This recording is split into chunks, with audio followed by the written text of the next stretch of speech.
बिस्मिल्लाहिर्रहमानिर्रहीम, अस्सलाम वालेकुम। आप देख रहे हैं फयाज़ महमूद यूट्यूब चैनल। और आज मैंने आपसे बात करना थी पीडीएम के होने वाले इजलासों पे और पीपल्स पार्टी के ऊपर।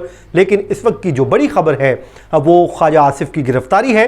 तो मैंने यही सोचा कि क्यों ना आपके साथ इसकी कुछ डिटेल्स शेयर कर ली जाए जो अभी तक मीडिया आपको नहीं बता रहा। जिस वक्त ये मैं रिकॉर्डिंग कर रहा हूँ उस वक्त जस्ट गिरफ्तारी हुई है, और साथ ही मैंने सोचा कि इसकी क्योंकि मेरे पास डिटेल्स पहले थी तो वो आपके साथ शेयर कर लूँ।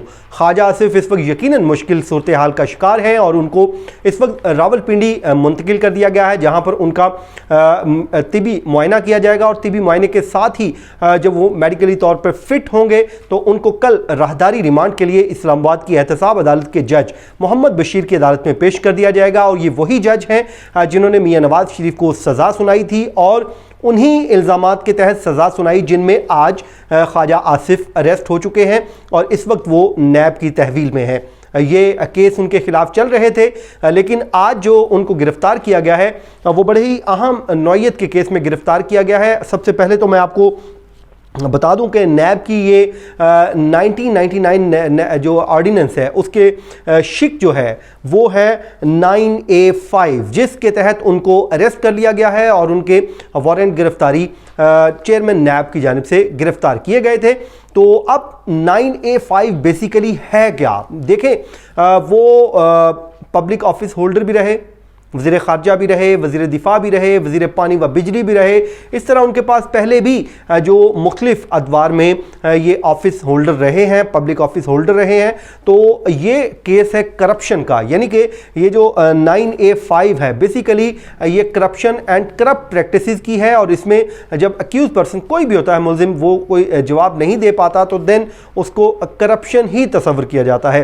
तो आसान अल्फाज में आपको समझाऊँ तो बेसिकली ये केस है आमदन से ज़ायद असासा जात का केस है।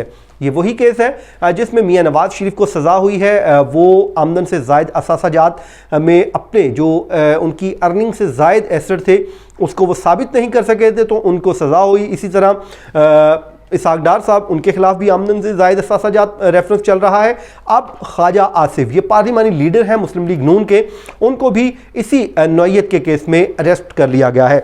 सबसे पहले मैं आपको बताऊंगा इसमें सज़ा कितनी हो सकती है, ज़्यादा से ज़्यादा और कम से कम। लेकिन हम सबसे पहले वो 7 एलिगेशन काउंट कर लेते हैं जो उनके ऊपर इस शिक के तहत बनते हैं, जो उनके ऊपर लगाए गए हैं। सबसे पहले तो देखिए, नैब इसमें अपॉर्चुनिटी देती है मुलजिम को, किसी भी मुलजिम को, कि वो पेश हो और पेश होने के बाद अपना मौक़िफ़ रखे। अगर तो वो मुतमईन कर लेता है तफ्तीशी अफसर को, वो अपने तमाम एसेट्स और जो उसकी अर्निंग होती है तो ज़ाहिर है वो केस वहीं पे ख़त्म हो जाता है। लेकिन ख्वाजा साहब मुतमईन नहीं कर सके नैब के तफ्तीशी अफसर को, जिसके बाद ये तफ्तीशी अफसर ही फ़ैसला करता है कि वो चेयरमैन नैब से वारंट गिरफ्तारी हासिल करता है। तो चेयरमैन नैब जावेद इकबाल ने इस पर उनके वारंट गिरफ्तारी जारी की है, जिनको आज एहसन इकबाल साहब के घर पे एग्जीक्यूट कर दिया गया। सबसे पहला जो उनके ऊपर इल्ज़ाम है वो इल्ज़ाम ये है कि ख्वाजा आसिफ के जो एसेट्स हैं वो उनके ज़राए आमदन से मुताबिकत नहीं रखते। ये नैब का पहला है एलिगेशन। और ये जब कल पर्चा रिमांड अदालत में पेश किया जाएगा तो ये वही जो होंगे जो मैं आज आपको एक दिन पहले एडवांस में बता रहा हूँ। ये तमाम तर चीज़ें उसमें आपके सामने भी आ जाएंगी, लेकिन ये अभी जो सोर्सेज हैं उनसे कंफर्म किया है। जबकि दूसरा सवाल उनसे ये है, उनके ऊपर इल्ज़ाम ये है कि ये सारा पैसा जो एसेट्स हैं ये आपके पास आए कहाँ से। सवाल नंबर 3 यानी कि इल्ज़ाम नंबर 3 ख्वाजा आसिफ पे ये है कि आप पब्लिक ऑफिस होल्डर रहे हैं और उसके बाद ये आपने जायदादें करप्शन एंड करप्ट प्रैक्टिसेस से बनाई हैं। ये ख्वाजा आसिफ पे तीसरा इल्ज़ाम नैब आयद करती है। जो नैब ज़राए ये भी बताते हैं कि ख्वाजा आसिफ के ऊपर जो चौथा एलिगेशन लगाया गया है कि ख्वाजा आसिफ अपने तमाम तर एसेट्स का ज़राए बताने में मुकम्मल तौर पे नाकाम रहे, कि वो किन ज़राए थे, उनके वो अर्निंग कहाँ से हुई, ये तमाम तर जो एसेट्स हैं उनके वो कहाँ से बने।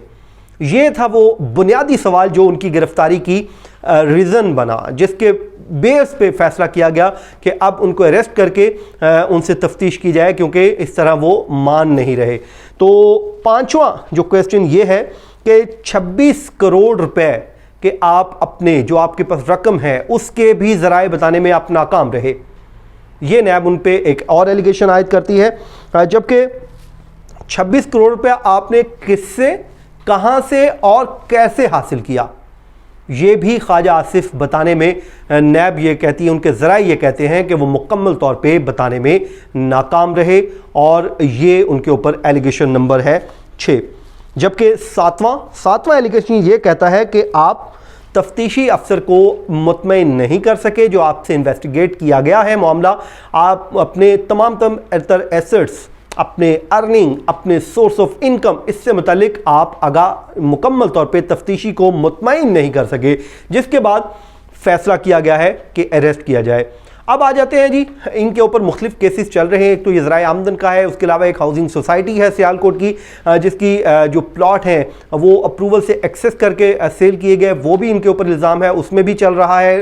اس کے علاوہ جو اقامہ ہے، آپ کو یاد ہوگا پیچھے خواجہ صاحب پیش بھی ہوئے تھے نیب میں، اور ان کی جو اقامہ 2004 سے 2017 تک کی ڈیٹیلز مانگی گئی تھیں، اس میں بھی ان کو انویسٹیگیٹ کیا گیا تھا نیب کی جانب سے، اور وہ 45 منٹ کی تفتیش تھی، اور جس میں چیزیں بڑی کلیئر ہوتی جا رہی تھی۔ اور خواجہ آصف صاحب کا ہمیشہ سے موقف یہ رہا ہے کہ ان کو جو نیب ہراساں کر رہا ہے، اور وہ موجودہ حکومت یعنی کہ عمران خان اور ان کے سیاسی مخالف جو عثمان ڈار ہیں، جن کا تعلق سیالکوٹ سے ہے، ان کی امام پر ان کو ہراساں کیا جا رہا ہے۔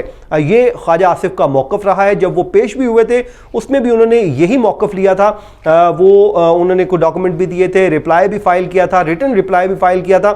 رپلائی فائل کرنے کے بعد انہوں نے یہ موقف لیا تھا۔ تو لیکن اب کیونکہ ان کی اریسٹ ہو چکی ہے، اب اس کا ایک طریقہ کار ہے۔ اس میں آپ کو بتا دوں 9A5 میں زیادہ سے زیادہ جو سزا ہے وہ 14 سال کی ہے، یعنی کہ یہ کرپشن چارجز پہ سزا ہو سکتی ہے۔ اگر اس پہ ٹرائل مکمل ہوتا ہے اور ان کے اوپر الزام ثابت ہو جاتا ہے تو سزا 14 سال زیادہ سے زیادہ، اور کم سے کم وہ جج صاحب کا اختیار ہے۔ جیسے میاں نواز شریف کو انہی الزامات میں 9A5 میں ہی سزائیں ہوئیں، ایون فیلڈ میں ہوئی ان کو 10 سال کی، جبکہ العزیزیہ میں 7 سال کی، اور ساتھ میں ان کو اتنا ہی فائن بھی کیا جاتا ہے جو ان کے اوپر کرپشن چارجز ہوتے ہیں، جتنی رقم ہوتی ہے، تاکہ وہ ریکور کی جا سکے۔ یہ ہو گیا جی الزام خواجہ صاحب کے اوپر، یہ ان کو اتنی سزا ہو سکتی ہے۔